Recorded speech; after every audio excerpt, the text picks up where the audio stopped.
I'm calling because I'm very concerned. We have some actual proof that a trucker may actually be transporting bird flu. We have a federal agent who is aware, who has taken the documents to many agencies, including New York State Police, the FBI in many, many states, infection control disease.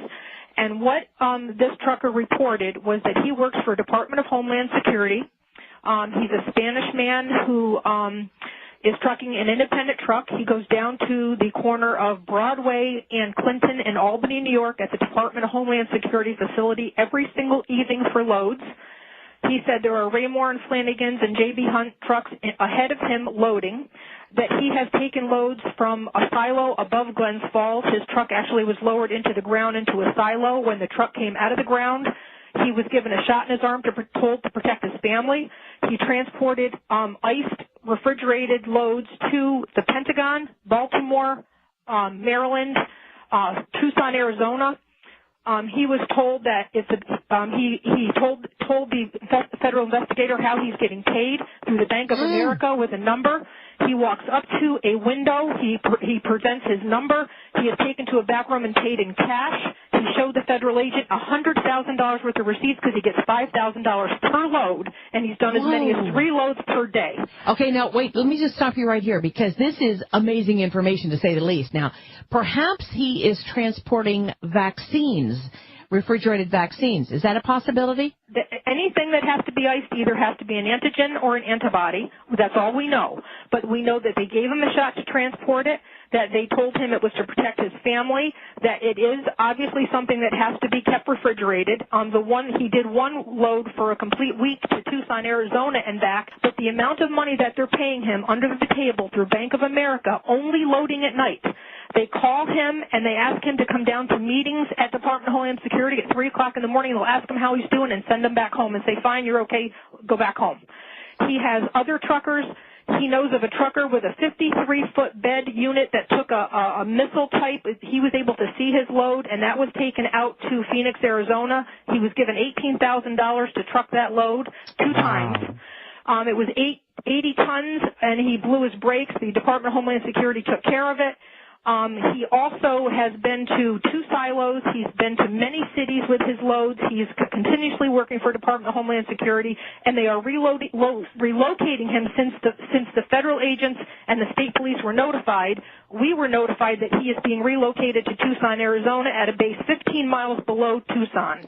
And okay, now let me just ask you, Mary, how did you come upon this information? I can't say.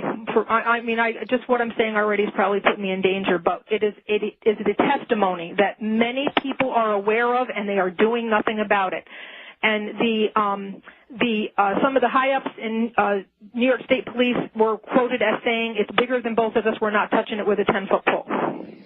Oh, my goodness. Wow. And we were told that there were retired New York State troopers that are getting paid 2 and 3 times their salary, that are the tail cars. They're actually in vans in back of these Raymore and Flanagan trucks in these transports, and they are within a mile behind them. So if you ever go down the New York State Thruway and look at these double Raymore and Flanagan trucks that are going west towards Syracuse, which is the CIA front, what they are doing is they have those tail cars in the back, and from what I understand, those are retired state troopers that are escorting those loads. Okay, stay right there because we've got a 4-minute break coming at us. She's given us a lot of facts supporting this.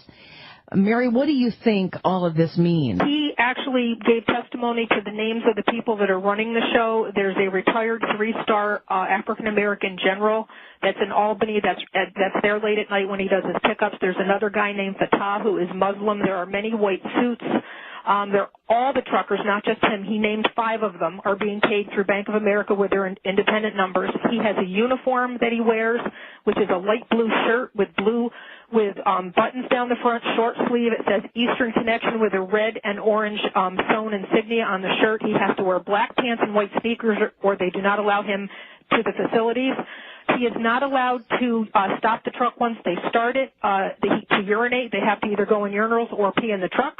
They are at the end of their transports. They are given a white bag by Department of Homeland Security that they have to put all their belongings in. They are not allowed to chew gum in the cabs of the trucks on the transports.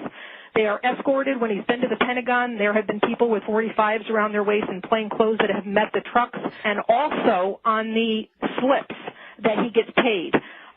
His slips say 30 Carner Road, Albany, New York, to 11 Wards Lane, Menands, New York. And he stated that he has been to neither of those locations, but every single one of his trucking slips for which he gets paid says those addresses. Okay, say that again.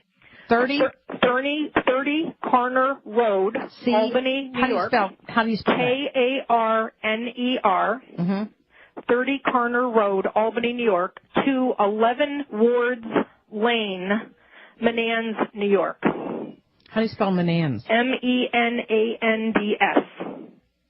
And he's also been transported by Menands police to the city limits when he leaves the facility with a load, and they turn around at the city limit and return as he progresses on with his transports. Okay, now my question is, why did he begin talking about this, or who did he decide to tell this to? Obviously, he knows that he's not supposed to be telling anybody this information. The impression that I got from the agent that I spoke to, because many people got this, I guess they have sent this to a lot of agencies, is he spoke to someone that he knows personally, and he didn't think he was doing anything wrong. He just thought he had a good gig. I think he just thinks he has a good gig with the government. When he was giving the testimony, it was an innocent testimony, and they did not bring up FEMA trains, bird flu, and any of that because they didn't want to tip him off that, that he might be doing something wrong because these people have their claws in him hour by the hour, all day long. Okay.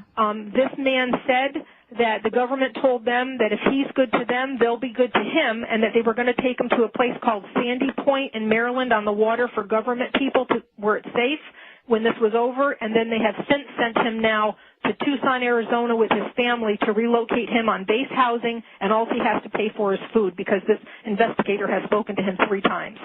What I'd like for you to do is call me at the Power Hour, 877-817-9829. If you have any additional information on this or anything that we can do about this, give me a call and stay abreast with me because this sounds pretty discouraging, if you ask me. It's not just that. He's had lead cars that like they'll tell him where he's got to go, and he'll be going from point A to point B, and somebody will interrupt the trip and then divert him down a road. He went to Glens Falls, New York, went to a dead-end street by a Stewart's by the Civic Center in Glens Falls, New York. They opened a gate, and he drove 6 miles on a gravel driveway to an underground silo. When the truck came out of the silo after he waited with the other truckers for 3 hours while they loaded in secret, the people who appeared with the truck when the truck was coming out of the ground had Tyvek suits, the mask, the gloves, and all the works on. He's also transported at the 109th Air Guard at Stratton Air Force Base. He did do 90 boxes of clear plastic white fluid. He did see that load. Rarely does he see his loads, but apparently he loaded that at the C-130 at the 109th Air Guard. And he's done a lot of loads with these types of things, medical supplies, equipment, but specifically refrigerated to Tucson and to the Pentagon and to Baltimore. And I think that's it's up to no good. Along the New York State Thruway, there are miles and miles of car carriers that they've been adding to. There has to be 30 miles of them right now sitting on the track since before Christmas. That Thruway, there are miles and miles of car carriers that they've been adding to. There has to be 30 miles of them right now sitting on the track since before Christmas. That could fit my whole city in this thing. Once you get around that bend near the bridge, you'll see how long it goes. I'll keep the camera running. We're at 20 minutes right now, film I've taken.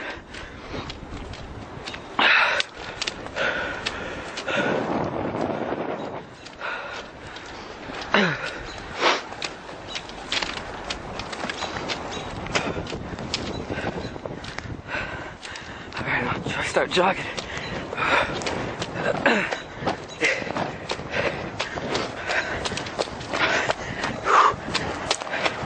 You don't need shackles and benches when you think about it, because who gives a shit? We're all gonna be put in an oven or gas. Why does it matter?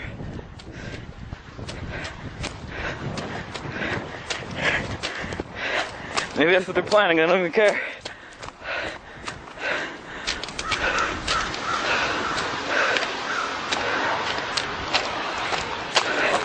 Take a look.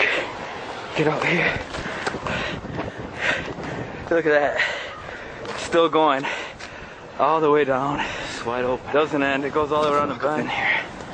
Take a good look. Alright. No one's gonna get lucky today. Well, I'm inside one of these damn things. As you can see, train is massive.